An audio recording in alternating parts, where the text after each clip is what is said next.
Welcome back to Breaking the Mold on TVN. Right now we got Thieves and Villains with us. So guys, let everybody know who you are. Hey, what's up? I'm Sergio. I sing and play guitar. I'm Chris. I play guitar and sing. I'm Justin. I play bass.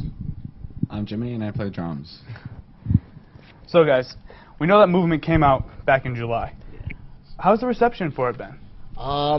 It's been good so far. It's a lot of just people have kind of taken to it the way we wanted. For the most part, we wanted people to understand that it's kind of like a record that takes a few listens to like really get into like completely, and it's a lyrical record, and a lot of people have been catching on to the lyrics and like appreciating just the things that we wanted to stand out. It seems like people have noticed, so I can't complain as far as that goes. I mean, everything's been good as far as received, you know. It's really great to hear. It's really great to hear. How do you guys feel about Victory Records?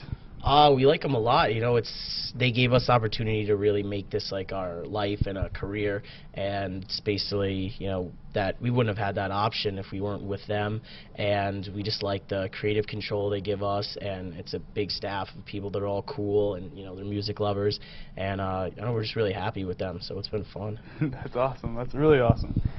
So I heard that you guys had some out of the normal influences. Care to name a few or explain why they're important to you? I'd say this band, we listen to a lot of like, you know, various things, and when we were writing, we moved into a lake house that Chris's parents own, and we would just, when we weren't like writing and playing all day, we would just play all kinds of different records, and it was lots of stuff. We were listening to lots of like 90s bands like Third Eye Blind and like Semisonic, and then we were listening to a lot of like newer indie bands like Vampire Weekend and Tokyo Police Club, and then we're listening to like a lot of hip hop too, like a lot of Kanye and Lupe and Lil Wayne was like really popping right at the beginning of this year when we were writing. We were listening to a lot of that, and I think that all just, you know, came together. It's like really we just like listen to artists that are inspiring and are kind of like pushing for something more, so it doesn't really matter the genre to us as long as they're like, you know, trying to reach for a little bit out of the norm. I mean, we'll listen to it, so totally it was cool. Totally cool. Lil Wayne, I can't really believe that, but that's actually yeah, pretty cool. No, yeah, we probably listen to him more than almost anything. Hip hop is, yeah, at least for me, like I've been listening to hip hop since I was really young, and I love it, you know, and everyone does in this band in a way. We listen to just everything, you know. I think not too much of like the scene bands as much, mainly more different. I like to keep it more stuff. well-rounded. Yeah.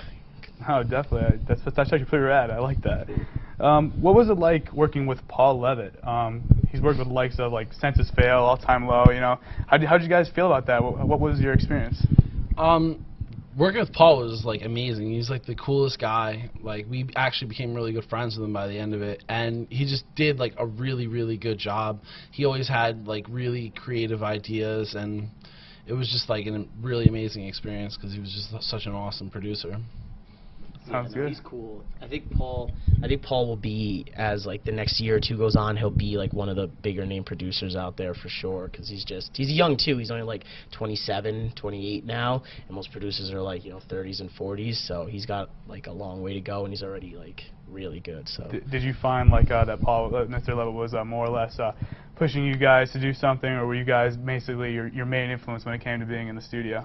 I'd say we were really on the same page. He kind of he really grasped the band just from like the demos and like some of the pre-production demos. Like we send him rough recordings of the music we were writing, and he knew from the get-go like what we were shooting for, and like it kind of just came together really easy. We're all on the same page, so you know, it was really easy. It was just like a good match, I'd say. We like him a lot. Yeah. That's pretty awesome. I like that. If you could go back and fix anything on the album, what would you do and why?